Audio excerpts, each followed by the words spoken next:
My name is Cameron Quinn, and I'm working with Jose and Will and Kelly for this final exam video. And we've been asked to cover a couple of things in this video. So my teammates will be covering different parts of the required portion, including the coding this time. So I've been asked to explain exactly what it is that a Bayesian interval is. And so to do that, I've kind of drawn a picture up here on the board, and I just wanted to walk through kind of two different views of probability and how we estimate where a parameter might potentially be, and kind of the differences between those viewpoints, because I think that it really illustrates the difference between what we would traditionally refer to as a confidence interval versus what we're referring to in the Casella-Berger book as a Bayesian interval. And I've got 3 panels up here, so I'm just going to kind of walk you through each of these panels.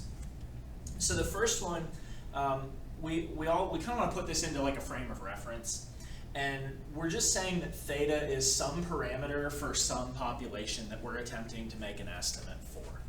So normally what we do is we assume, in the frequentist view of statistics, we assume that theta itself, the parameter that we're interested in, is actually not a random variable. And so there's some fairly complicated mathematics behind why exactly we perform calculations the way that we do. But what it does is it constructs some interval that could kind of be viewed like it's this Starbucks gift card. And I'm just going to stick it somewhere on my distribution.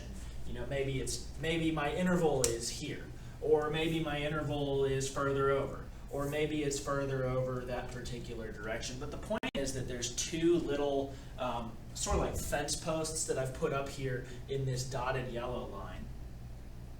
And they represent an interval that has a specific probability of simply overlapping somewhere what the specific value of the parameter is. So let me just kind of paint what this looks like.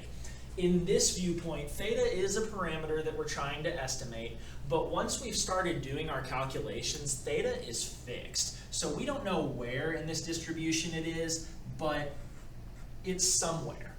So what we're doing is we're performing kind of a complicated calculation that will eventually give us these 2 little yellow markings that has a certain probability, say 95% confident, that we've managed to cover up. If this was a solid yellow sheet of paper, then you see that if this is the edge of the paper and this is the edge of the paper, then I've successfully covered up my population parameter here.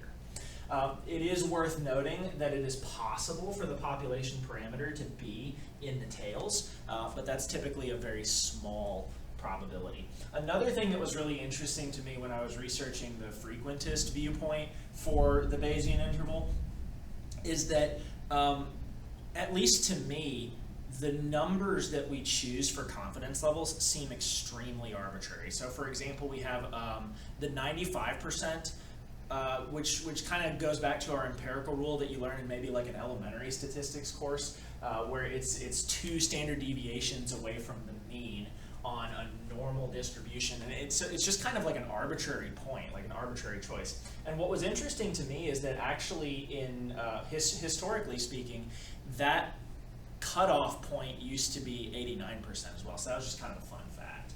So I want to kind of look at what the Bayesian probability model actually does. So the Bayesian probability model is kind of like the intermediate step between our notion of a confidence interval and our notion of a Bayes interval, because they're very similar, but there's a slight difference here. So what the Bayesian probability model actually does that's a little different here is it considers, first off, that theta is a random variable. And what it does is it takes some distribution, say it looks like this, rather low and approximately normally distributed, but it's rather low to the ground here, so to speak, and everything's sort of spread out. And then I get some data or some evidence or what have you, and it kind of changes my way of thinking about the way that the population should be distributed. So in other words, I get some evidence that says to me, wait a second, that's probably not actually the correct distribution. So it takes some prior, and then there's a computation called a Bayes factor in here. And this is just Bayes' theorem being applied in a bunch of different ways. But once we stick the prior through Bayes' theorem, and it's a bunch of given probabilities multiplied together, then we get something called the posterior. And the posterior may look different than our initial. So effectively what we do is we take some prior, our initial beliefs, we send it through the Bayes factor, and we end up with the posterior distribution. Or in other words, our updated belief about what this population distribution actually looks like. So now it's kind of time to talk about what exactly that population parameter might be.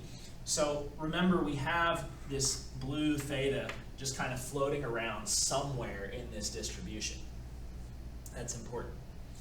Now, here theta is a random variable, and so we get additional information about its position within those distributions as we perform this Bayes factor calculation. Another thing that's really, really interesting to me about Bayesian statistics is that this can be a closed cycle where we have a prior, we compute a Bayes factor, we get a posterior, and then we get new evidence or a new sample, and then the posterior could become the prior and go through the Bayes factor again and give us a new posterior. So this could be a cycle of things that constantly updates our beliefs. And it's one reason I think that the Bayesian method of thinking about this is actually better than the frequentist method, at least for large sample sizes.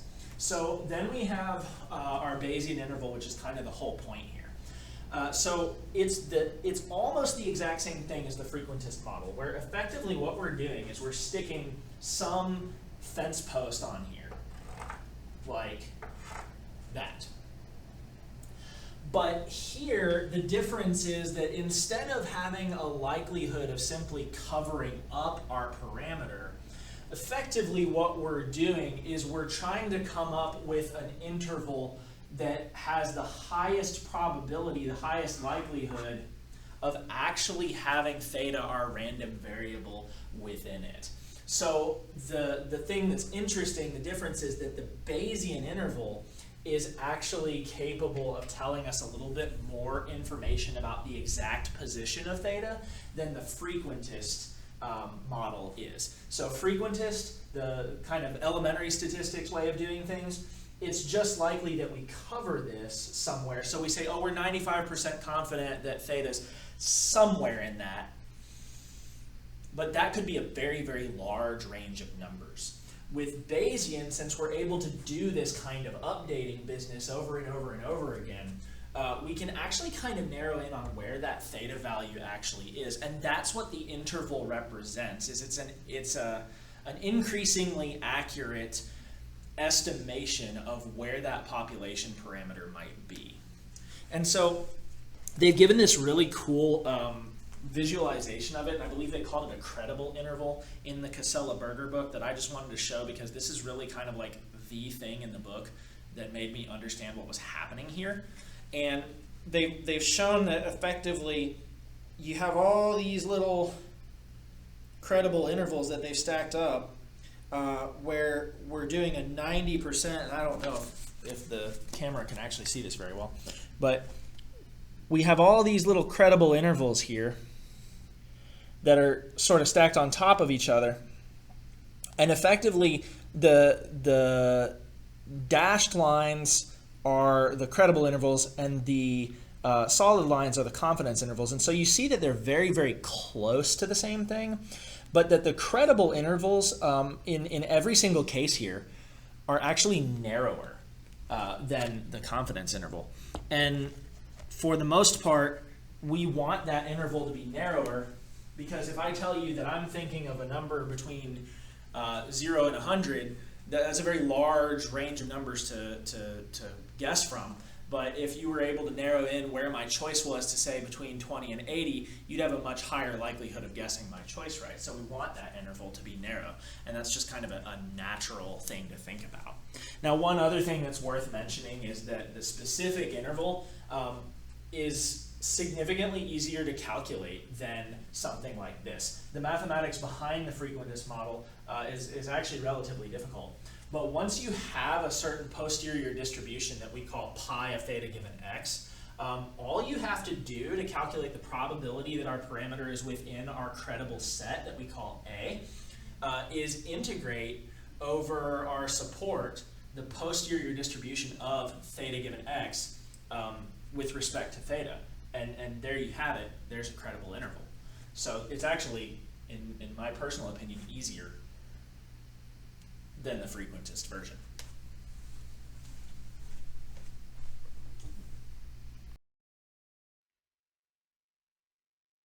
Hi, my name is Kelly Pemberton, and I am in a group for this final exam of Stat 2 with Will, Cameron, and Jose.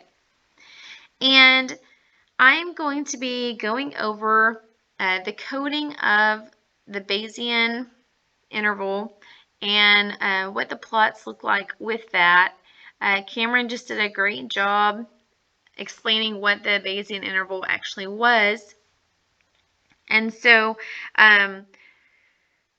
we wrote for this example 3 different segments of code, and they are the normal HDI, normal ETI, and beta ETI. And I'm going to go ahead and run these as I start talking so that we can see what's happening. There are 2 different ways to find the Bayesian intervals, also sometimes called Bayesian credible intervals. These 2 different ways are the HDI and ETI. HDI simply means highest density interval, and ETI means equal tail intervals. So I have displayed first right here the normal HDI, and these endpoints, okay, are marked by this thick blue line, and it simply provides a wider range of the endpoints of the credible interval. The HDI is simply a version of the Bayesian interval that works well for any distribution. And the example here does look a little boring because it is simply based off of a normal distribution. Okay, so we can see here that these 2 look very much the same, the normal HDI and the normal ETI. Okay, so they are very similar. And so we only coded unimodal examples here because they are similar. If we look at this third plot, the beta ETI, this third plot is loosely based off of what was happening in Jose's video, okay, where we said that if we look at what amount is shown to the left of this red line, and then the amount that is shown to the right of this other red line, they are actually equal. So what is even the point of this Bayesian interval?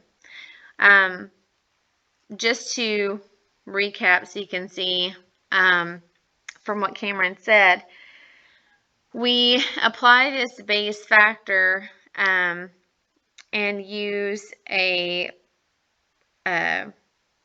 prior. So the code is a Bayesian update of a prior distribution. So it is posterior with these intervals drawn. Okay, so from the prior. And what it provides for us is an increasingly accurate estimation of where the interval might actually be. Okay, thank you so much.